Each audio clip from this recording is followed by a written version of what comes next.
경찰 조사 받으러 갈 때 변호사가 대신 대답해 줄 수 있나요? 없죠. 그러면 변호사가 조사 받을 때 아무것도 안 하냐? 그건 아닙니다.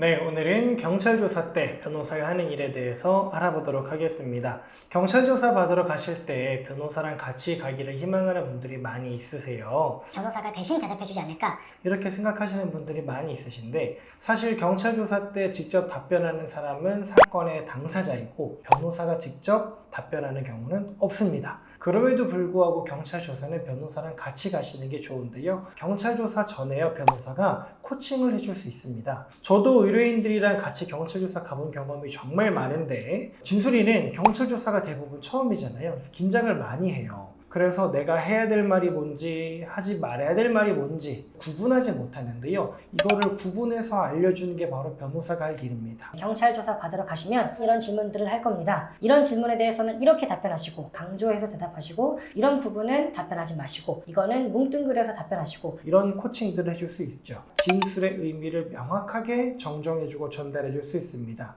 같은 답변을 해도 오해할 만하게 답변하는 경우가 정말 많이 있습니다. 우리가 파악한 바에 따르면 누가 봐도 무혐의 할 수 있는데, 경찰 조사 가서 대답하는 거 보면은 야, 이거 내가 경찰이어도 유죄라고 생각하겠는데? 라고 오해할 만하게 대답하는 경우가 정말 많이 있습니다. 대답하는 사람은 법률 전문가가 아니기 때문에요. 그냥 아무렇게나 자신이 평소 사용하는 단어들을 사용을 해서 내가 기억하는 대로 답변하는 경우가 많이 있습니다. 근데 단어 하나 때문에, 표현 하나 때문에 혐의가 인정이 되기도 하고 안 되기도 하는 경우가 정말 많이 있습니다.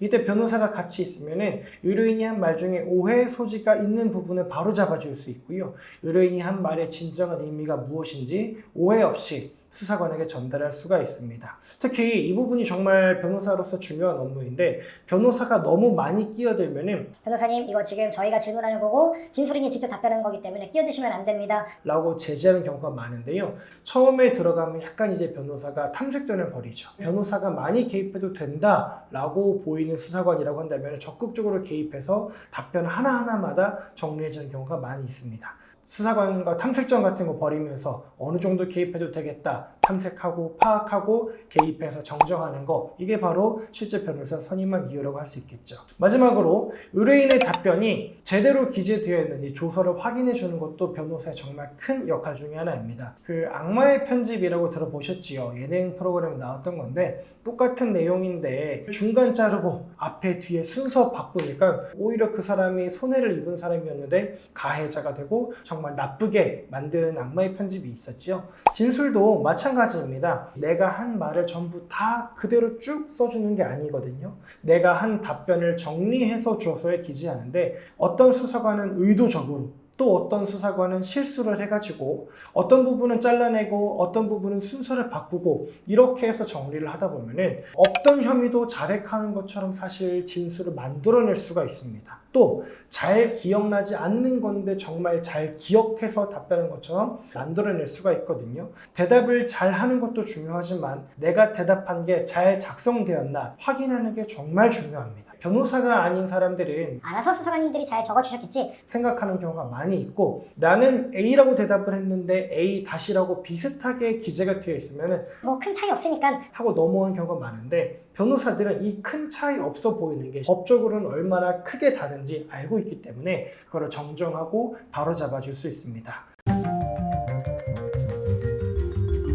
드라마나 영화에 그런 거 보시죠? 경찰들이 막 내리치면서 약간 강압적인 분위기, 내가 답변할 수밖에 없는 분위기. 변호사 있으면 거의 그렇게 못해요. 근데 변호사 없으면 아직도 그렇게 조사를 많이 합니다. 나는 이미 경찰 조사 받으러 가는 것 자체만으로도 겁을 먹었어. 긴장하니까 앞에 했던 말 다르고 뒤에 했던 말 다르고 나조차도 기억이 막 꼬여. 아, 지금 뭐라는 겁니까? 분위기 험악하게 만들면 마치 경찰이 원하는 대로 대답을 해줘야 될 것 같은 생각이 들면서 경찰이 원하는 대로 대답해주면은 조사받고 나와서 아, 그거 그렇게 대답하면 안 됐던 것 같은데. 라고 하시고 저희한테 오는 경우도 많이 있어요. 그래서 조사의 양상 자체에도 변호사가 있느냐 없느냐가 상당히 큰 차이가 있습니다.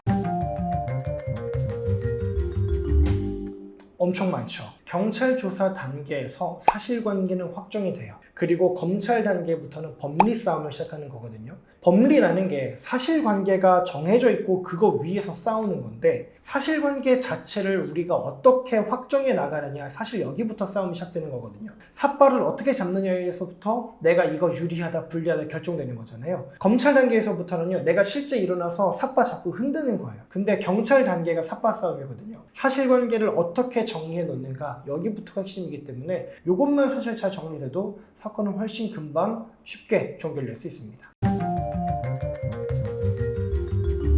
저는 일단 경찰 조사 받을 때요, 수사관이 뭐라고 말했는지, 우리 의뢰인이 뭐라고 답변했는지 다 적습니다. 하나도 빠짐없이. 마지막에 수사관이 혹은 검사가 내놓은 조서 보면서 제가 메모한 거랑 비교합니다. 진술의 신빙성이 중요한 경우에서 수사관이 자, 대답해보세요. 몇 년, 몇 월, 며칠 어디에서 누구 만나가지고 뭐라고 하셨죠? 라고 물어봤을 때 우리 의뢰인은 네 라고 대답했어요. 실제 조서 보면 어떻게 된 경우가 있냐면은 우리 의뢰인이 아, 몇 년, 몇 월, 며칠 어디에서 누구 만나서 제가 뭐라고 얘기를 했습니다. 라고 대답한 것처럼 되어 있어요. 나중에 그 조서를 받아본 판사님은 어떻게 생각하시냐? 아, 이 사람이 사건에 대해서 아주 잘 기억하고 있었네. 그런데 나중에 가서 아, 잘 기억 안 나요. 법정에서 그러면은 지금 거짓말하는 겁니까? 그때는 잘 기억나서 이렇게 답변했으면서 법정 와서 지금 불리하니까 기억 안 난다고 하는 거예요. 이런 사건들이 많이 있거든요. 이거 수사관님이 다 물어보셨고 저희는 네 라고만 대답했어요. 조서 이렇게 바꿔주세요. 이렇게 수정해주세요. 라고 해야 나중에 진술의 신빙성 가지고 싸울 때 우리한테 유리할 수 있습니다. 당연하죠.